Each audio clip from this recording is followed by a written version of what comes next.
The opposition People's Democratic Party, PDP, is yet to come to terms with losing the 2023 presidential election.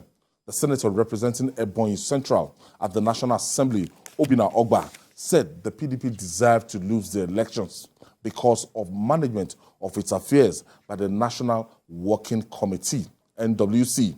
Senator Ogba explained that the NWC shot itself in the foot by giving tickets to wrong candidates. This is quite indicting. Yes. It's as if everybody within the People's Democratic Party now, if you check, Governor Ayefayoshe was all out. Yeah. Even campaigning from some APC candidates. Ayefayoshe was all out, frontally, discrediting and demarketing his own political party. I think the center cannot hold it. You remember that when we hosted Dino Malaya on this program, I asked him that question. Why is PDP flying against popular expectation? Why can't the tickets go down south? And he was telling us they have to win first before whatever, But this has shown that people care about things like this. They care about divisions, they care about representation, and they care, the people in PDP have shown that. The governors on the APC, northern governors, have shown that as well. That sometimes you have to subdue your individual interests or the group interest. Because like you said on this program many times, imagine Atiku not contesting. Imagine a scenario where PDP bow to the popular assertion that power should come to the south. And we are facing an unpopular administration that has just changed the naira and where fuel is scarce. Despite that, they won.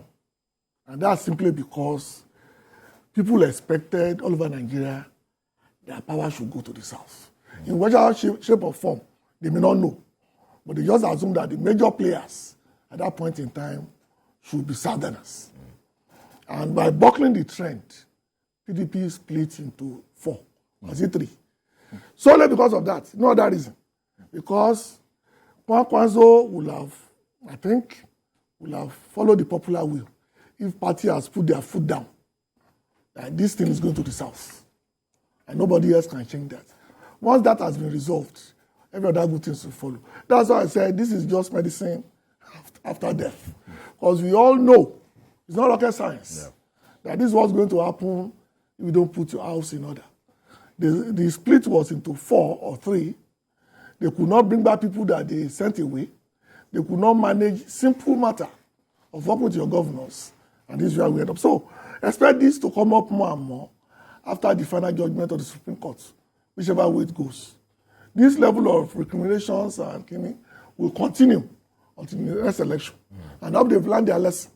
Because if they should do it again in 2017, as they say, madness is what?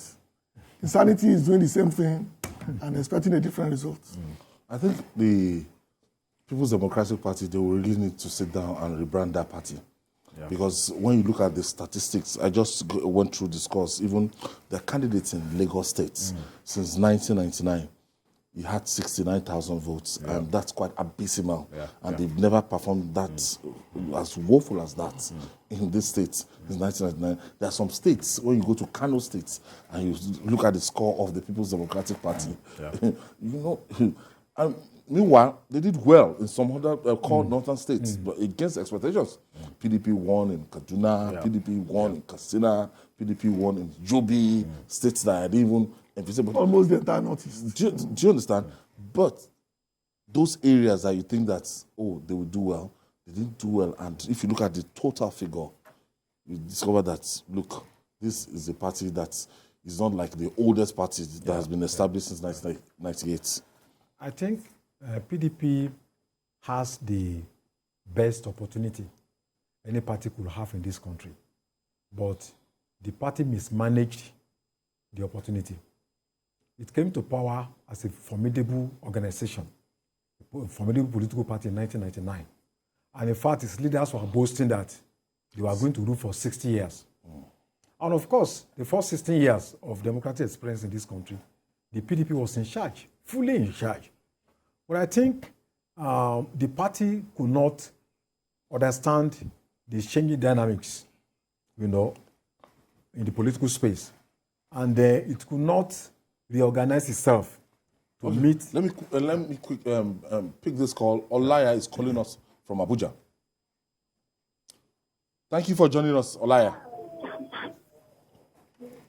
Yeah.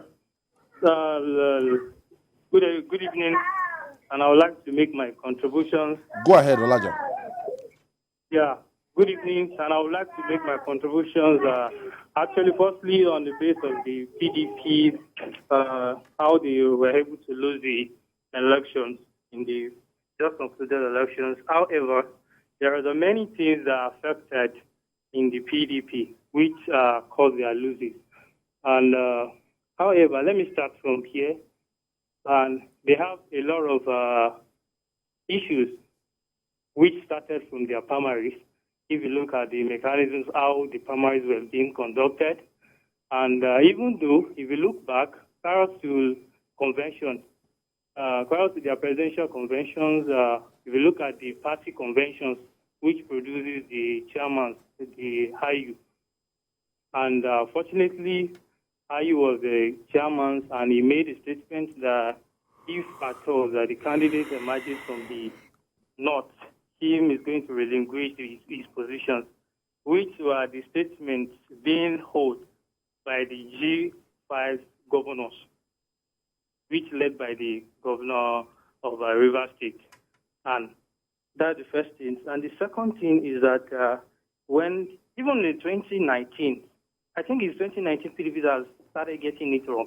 Because in 2019, if you look at the campaigns of the presidential campaigns, no of the PDP governors were even following the campaigns, were even following their presidential campaigns. All right, you have your time. Thank you. Thank you for your contribution. So we're talking about a party that came with a lot of promises. A lot of opportunities. But when you look at what has happened in the past, since they left power, there is a kind of promiscuous poacher of his leadership. Very flirtatious. The former president, 2015, tore his PDP card. The vice president, Abubakar Atiku, he moved from PDP to APC. The last president, on that PDP platform, almost became the presidential candidate of the APC. Jonathan, people went to him all over. So now, so we couldn't even say at what point in time did he? One of their major leaders in Lagos State here, Chief Bode George, was in Labour Party this last election. So where are those founding fathers of PDP? The party is almost like an orphan, like a car without an engine. Because those who founded this party since 1998, where are they?